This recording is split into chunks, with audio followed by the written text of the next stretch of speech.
আসসালামু আলাইকুম। আপনাদের সামনে আরেকটা নতুন ভিডিও নিয়ে চলে আসলাম। তো আজকের ভিডিওতে আপনাদেরকে দেখাবো আমাদের করলার জমিটি। তো দেখতে পাচ্ছেন যে করলা কি পরিমাণে ধরে রয়েছে, যদিও আজকে হারভেস্ট করা হয়েছে করলা। তো দেখতে পাচ্ছেন যে গাছের বয়স খুবই কম, অল্প বয়স, আজকে প্রথম হারভেস্ট করা হয়েছে। তো গাছের অবস্থানটি দেখুন কি পরিমাণে গাছ রয়েছে, অতিরিক্ত গাছ হয়ে গেছে। তো আপনারা চেষ্টা করবেন একটু পাতলা করে গাছ লাগানোর। আমরা ভুল করে একটু অতিরিক্ত গাছ লাগিয়েছি, যেহেতু পচনের সম্ভাবনা ছিল বলে আমরা পাতলা করে গাছ লাগিয়ে ঘন করে গাছ লাগিয়েছি, যেন পচন হলেও আমরা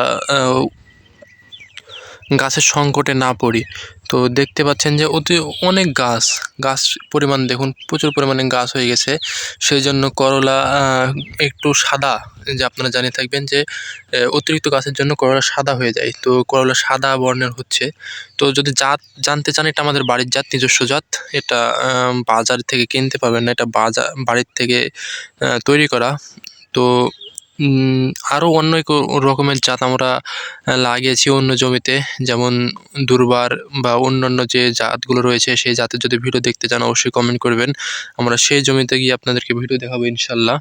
তো দেখুন গাছের পরিমাণ, এবং ছোট ছোট জালি করলা আসতে লেগেছে।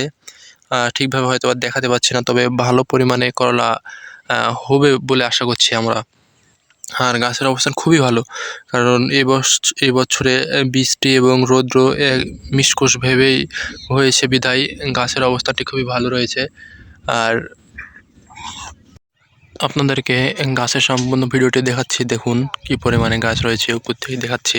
তো ভিডিওটি দেখতে থাকুন, আশা করছি ভালো লাগবে ইনশাল্লাহ। দেখুন কি পরিমাণে গাছ রয়েছে। আমাদের এই করলা জমিটি অত্যন্ত ছোট, 2 কাঠার একটু কম, 2.5 শতক জমি। তো দেখতে পাচ্ছেন যে 2.5 শতক জমির গাছ কি পরিমাণে রয়েছে।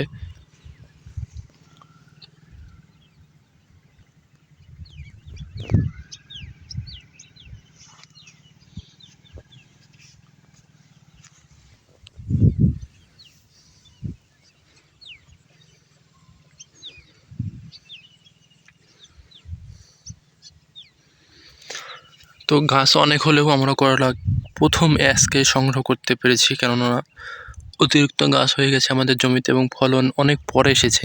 যদিও আজকের গাছের বয়স 50 দিন, তো 50 দিন আপনারা ফলন সংগ্রহ করতে পারবেন ইনশাল্লাহ। তো বিভিন্ন রকমের জাতের করলা রয়েছে, আপনারা কোন জাতকে চাষ করেন অবশ্যই জানাবেন। আর বিভিন্ন রকমের জাত সম্পর্কে জানতে চাইলে অবশ্যই কমেন্ট করবেন। আর বিগত বছর আমরা করলার বিভিন্ন ভিডিও করেছি, যারা দেখেননি তারা অবশ্যই দেখে আসতে পারবেন। সো সবাই ভালো থাকবেন, সুস্থ থাকবেন। আল্লাহ হাফেজ।